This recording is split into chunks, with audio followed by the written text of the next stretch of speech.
Sahabat beriman, pernahkah kamu membayangkan seperti apa rasanya buah khuldi sampai-sampai membuat Adam tergoda? Padahal Allah telah memberikan seisi surga untuknya. Tidak hanya itu, Allah juga telah memberikan hak istimewa pada Adam untuk dapat berbicara langsung dengan para malaikat. Agar tidak jatuh dalam kesesatan berprasangka, tonton penjelasannya hingga selesai. Hanya di Ceria Islam.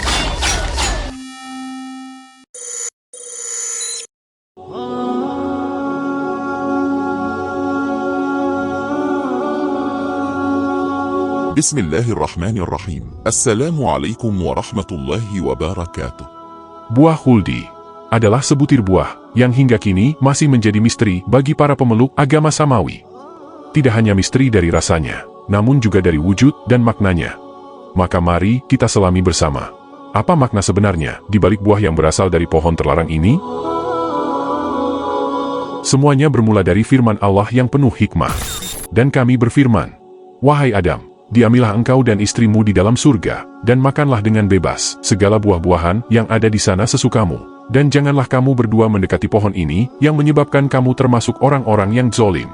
Quran Surat Al-Baqarah, ayat 35.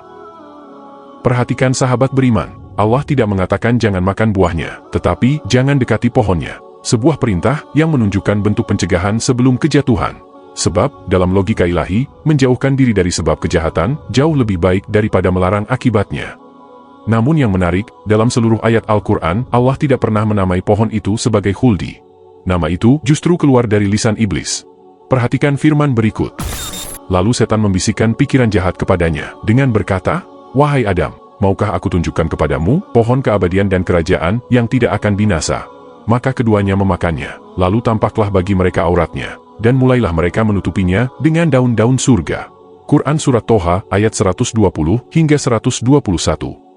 Dari ayat ini, kita pahami, khuldi berasal dari kata khuld, yang berarti keabadian. Iblis menciptakan istilah itu untuk memperdaya, maka jelaslah nama buah khuldi bukanlah pemberian Allah, melainkan propaganda licik sang penggoda. Namun, sahabat beriman mungkin bertanya, jika Allah telah mengajarkan kepada Adam segala nama, mengapa Adam bisa tertipu? Mari kita lihat firman Allah. Dan dia mengajarkan kepada Adam nama-nama benda seluruhnya. Kemudian memperlihatkannya kepada para malaikat seraya berfirman, "Sebutkanlah kepadaku nama-nama benda ini jika kamu memang benar." Quran Surat Al-Baqarah ayat 31. Adam mengetahui nama segala ciptaan, termasuk nama asli pohon itu. Namun iblis memperkenalkan informasi baru bahwa pohon itu adalah pohon keabadian. Lebih dari itu, iblis bersumpah atas nama Allah. Dalam tafsir Al-Qurtubi dijelaskan, Adam dan Hawa percaya, karena tak mungkin seseorang bersumpah atas nama Allah namun berdusta. Disinilah tipu daya iblis berhasil, mencampur kebenaran dan kebohongan hingga tampak seolah benar. Sahabat beriman, tahukah engkau mengapa Allah melarang mendekati, bukan hanya memakan? Dalam hukum syariat, mencegah sebab lebih utama daripada melarang akibat, sebagaimana firman Allah. Maka setan membisikkan pikiran jahat kepada keduanya, agar menampakkan aurat mereka yang selama ini tertutup. Dan setan berkata, "Tuhanmu tidak melarangmu berdua mendekati pohon ini, melainkan supaya kamu berdua tidak menjadi malaikat, atau tidak menjadi orang-orang yang kekal." Dan dia bersumpah kepada keduanya, "Sesungguhnya aku ini benar-benar termasuk para penasihatmu." Quran Surat Al-A'raf ayat 20 hingga 21. Iblis menggoda dengan logika menipu. Larangan Allah bukan karena pohon itu buruk, tapi karena Allah tidak ingin kalian abadi. Padahal hakikatnya, Allah tahu segalanya, bahkan tipu daya makhluknya. Sama seperti larangan zina, Allah tidak berkata, "Jangan berzina," tapi, "Jangan dekati zina." Karena ketika seseorang sudah mendekat pada dosa, maka langkah selanjutnya hanyalah kejatuhan. Demikian pula alkohol, bukan hanya mabuknya yang diharamkan, tapi setetes pun dilarang. Inilah hikmah ilahi, mencegah sebelum jatuh. Lantas, bagaimanakah wujud buah khuldi yang sesungguhnya? Mari kita menelusuri pandangan ulama. Sebagian ahli tafsir klasik seperti Al-Safadi menjelaskan, buah khuldi bukan sekadar benda fisik, melainkan lambang dari ilmu pengetahuan moral, kesadaran akan baik dan buruk. Sebelum peristiwa itu, Adam memang telah diberi akal dan ilmu, namun belum memiliki kesadaran moral.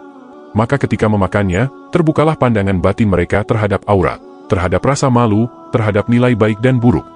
Pendapat ini selaras dengan hikmah besar kejadian itu, wahai sahabat beriman. Namun perlu dicatat, Islam tidak pernah menafsirkan pohon itu sebagai buah pengetahuan, sebagaimana tafsiran agama lain. Karena sejak awal, manusia telah diajarkan bahwa melanggar perintah Allah adalah sesuatu yang buruk. Namun di zaman kini, muncul tafsir yang berani menyebut bahwasanya makna sebenarnya dari buah khuldi adalah hubungan biologis. Buah apa yang dimakan laki-laki dan perempuan dalam keadaan tanpa berbusana. Apalagi jika bukan hubungan biologis. Begitulah logika mereka. Sekilas terdengar logis. Namun jika diperhatikan lebih dalam, logika semacam ini terlalu lemah. Karena selain tidak sejalan dengan konteks ayat, mereka langsung menyimpulkan bahwa pakaian yang dimaksud berupa kain seperti yang kita pakai di dunia. Padahal Allah tidak menjelaskan seperti apa wujud pakaian itu. Bukan hal yang mustahil jika pakaian itu berupa cahaya, sebab Adam dan Hawa berada di surga. Lebih jauh lagi, menurut pendapat sebagian besar ulama, Hawa belum mengandung sewaktu pertama kali berada di dunia. Artinya jika buah khuldi adalah hubungan biologis, maka hal ini bertentangan dengan riwayat tersebut. Perhatikan firman Allah. Wahai anak cucu Adam, sesungguhnya kami telah menyediakan pakaian untuk menutupi auratmu dan untuk perhiasan bagimu. Tetapi pakaian takwa, itulah yang lebih baik. Quran Surat Al-A'raf, ayat 26. Ibnu Katsir dalam Qisosul Anbiya menjelaskan, pakaian takwa berarti rasa takut dan patuh kepada Allah. Artinya, ketika Adam dan Hawa memakan buah terlarang, yang hilang bukan sekadar pakaian mereka, melainkan pakaian takwa, rasa takut dan kepatuhan kepada Allah. Maka tafsir yang memaknai buah terlarang sebagai hubungan biologis bukan hanya keliru, tapi juga merendahkan kesucian kisah para nabi. Lalu, apakah penting mengetahui wujud buah itu? Apakah itu apel, tin, anggur, atau gandum? Ibnu Katsir dalam Qisosul Anbiya menegaskan, Allah tidak menyebutkan jenis pohon itu karena tidak ada manfaatnya bagi manusia untuk mengetahuinya. Yang artinya, hanya Adam dan Hawalah manusia yang mengetahui seperti apa buahnya. Di kalangan Bani Israel, ada yang menyebutnya gandum, riwayat Rabi Yehuda. Ada yang mengatakan tin, riwayat Mujahid. Bahkan di Eropa, buah itu dianggap apel. Namun semua itu hanyalah spekulasi. Sebab, jika pengetahuan tentang bentuknya penting, niscaya Allah akan menjelaskannya. Yang terpenting bukan seperti apa bentuk buah itu, melainkan, apa makna di balik larangannya. Kini, kita sampai pada inti hikmah terbesar. Apakah Adam diusir dari surga karena dosa? Mari renungkan firman ini. Kemudian Tuhannya memilihnya, maka dia menerima taubatnya dan memberinya petunjuk. Quran Surat Toha, ayat 122. Masya Allah, Adam tidak diusir dalam murka, tetapi diturunkan dalam kasih. Allah tidak membuangnya, melainkan mengutusnya, sebab bumi memang telah disiapkan untuknya sejak awal. Dalam tafsir Ibnu Katsir, penurunan Adam bukan bentuk hukuman, tapi pertanda bahwa ia telah siap menjadi khalifah di bumi. Sahabat beriman, ketika aurat Adam dan Hawa terbuka, itu bukan sekadar hilangnya busana, tetapi simbolik dari hilangnya pakaian takwa. Perhatikan bagaimana mereka menyesal dan memohon ampun. Keduanya berkata, "Ya Tuhan kami telah menzalimi diri sendiri. Dan jika Engkau tidak mengampuni kami dan memberi rahmat kepada kami, niscaya kami termasuk orang-orang yang rugi." Quran Surat Al-A'raf, ayat 23. Adam tidak diciptakan untuk sempurna, tetapi untuk belajar menjadi sempurna. Dari penyesalannya, ia belajar taubat. Dari kesalahannya, ia belajar tanggung jawab. Dan dari penurunannya, ia belajar menjadi khalifah yang mengenal baik dan buruk. Maka sahabat beriman, janganlah kita terjebak pada pertanyaan seperti apa wujud buahnya, atau bagaimana rasanya. Karena bukan bentuknya yang penting, melainkan pesan dari Allah yang terkandung di dalamnya. Larangan itu bukanlah sekadar ujian ketaatan, melainkan pengajaran moral pertama bagi umat manusia. Dari sini kita belajar bahwa setiap larangan Allah bukanlah bentuk kekangan, melainkan pagar kasih agar manusia tidak tersesat. Kisah Adam dan Hawa memakan buah dari pohon terlarang bukanlah sebuah dosa, melainkan pertanda bahwa keduanya telah matang sebagai manusia. Ciri kematangan manusia adalah ketika memiliki kehendak untuk memilih. Turunnya Adam dan Hawa dari surga bukanlah bentuk pengusiran, melainkan cara Allah memberikan kesempatan pada manusia untuk membuktikan bahwa manusia bukanlah makhluk rendahan seperti yang dikatakan iblis. Dan secara garis besar, kisah ini adalah tentang bagaimana cara Allah mengajarkan pada manusia apa itu takwa, taubat, dan moral. Sebenarnya Allah bisa saja mengajarkan hal ini secara langsung kepada Adam dan Hawa melalui lisan. Sebagaimana Allah mengajarkan kepada Adam untuk mengenal nama-nama segala sesuatu. Namun Allah ingin agar kita mempelajarinya melalui pengalaman. Karena pengalaman adalah guru terbaik.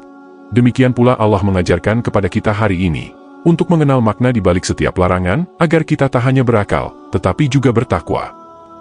Sahabat beriman, apakah dirimu siap untuk menelusuri hikmah di balik setiap ujian? Sebagaimana kita menelusuri makna sebenarnya di balik buah khuldi. Silakan sampaikan pendapatmu, ataupun kritik dan saran di kolom komentar dengan kepala dingin. والله أعلم بالصواب.